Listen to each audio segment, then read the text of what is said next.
Como Alicia, Neo sigue al conejo blanco. Un gesto de curiosidad que inaugura el descenso. Porque todo despertar comienza con una pregunta.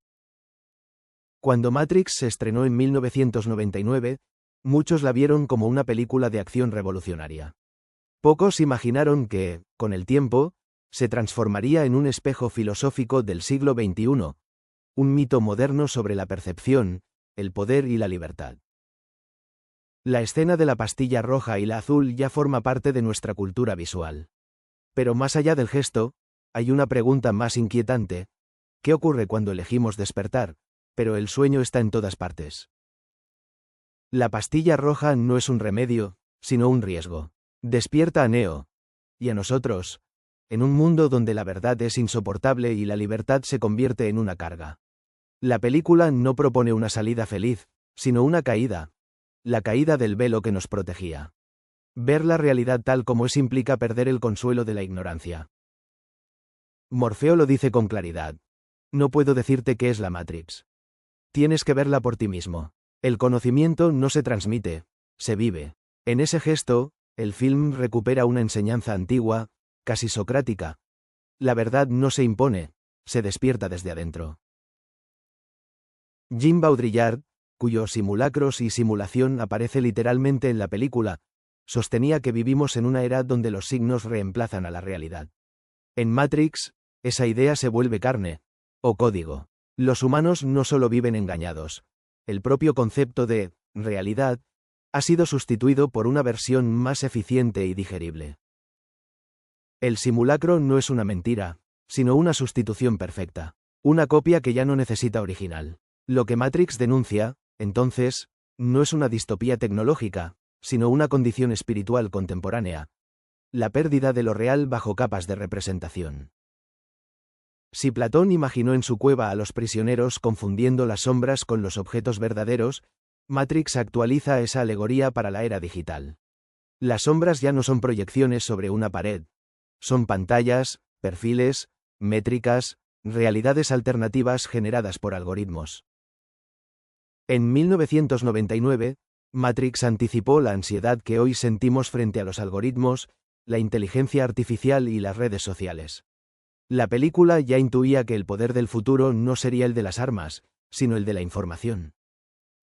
La matriz no necesita coerción, necesita atención. El control ya no opera a través del miedo, sino del deseo. Es un control amable, invisible, que nos invita a participar, a consumir, a personalizar. Lo que se impone hoy no es la represión, sino la distracción.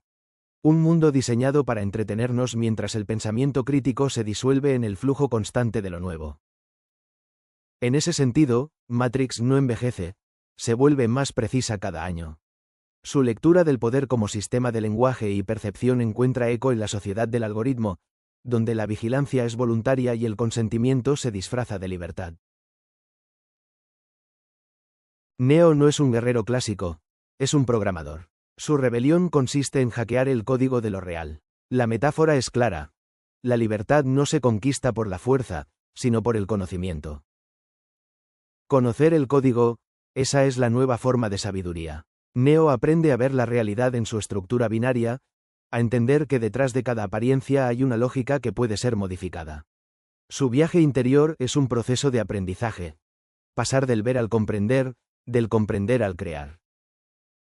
El héroe contemporáneo no destruye la máquina, la reescribe. El mito de Matrix se entreteje con símbolos religiosos y filosóficos que van desde el cristianismo hasta el budismo. Neo, cuyo nombre es anagrama de One, el elegido, encarna una figura mesiánica. Muere y resucita, guía a los perdidos hacia la verdad, encarna el sacrificio y la redención. Morfeo cumple el papel del profeta o del maestro espiritual, y Trinity representa la unión de fe y amor que hace posible el despertar. Pero más allá del cristianismo, el film dialoga con tradiciones gnósticas y orientales. En el gnosticismo, el alma humana está atrapada en un mundo ilusorio creado por una divinidad menor, solo el conocimiento gnosis puede liberarla. En el budismo, la iluminación consiste precisamente en despertar del samsara, el ciclo de ilusiones, y reconocer la naturaleza vacía de la realidad. Matrix combina ambas visiones. El despertar no es solo intelectual, sino espiritual. No basta con comprender el sistema, hay que transformarse para salir de él. En su núcleo, Matrix es también una metáfora sobre la educación. Neo pasa por un proceso de desaprendizaje radical. Cuestionar lo dado, dudar de las certezas, aprender a ver más allá de lo visible. Morfeo no le enseña qué pensar, sino cómo mirar. Esa es la esencia del pensamiento crítico. La capacidad de distinguir entre apariencia y verdad, de sospechar del discurso dominante, de asumir la incomodidad del conocimiento. En tiempos donde la información abunda pero la comprensión escasea, Matrix se convierte en una lección urgente. Nos recuerda que el pensamiento libre exige riesgo, silencio, profundidad. La pastilla roja no es solo una metáfora política, sino pedagógica. El acto de elegir pensar por uno mismo. Matrix no habla del futuro. Habla del presente continuo en el que vivimos. Cada pantalla, cada red, cada ilusión de libertad digital es un eco de aquella advertencia. El simulacro no está afuera, está en nosotros. Y quizás la verdadera pastilla roja no sea una elección puntual, sino un hábito diario, el acto silencioso y rebelde de seguir pensando por nosotros mismos.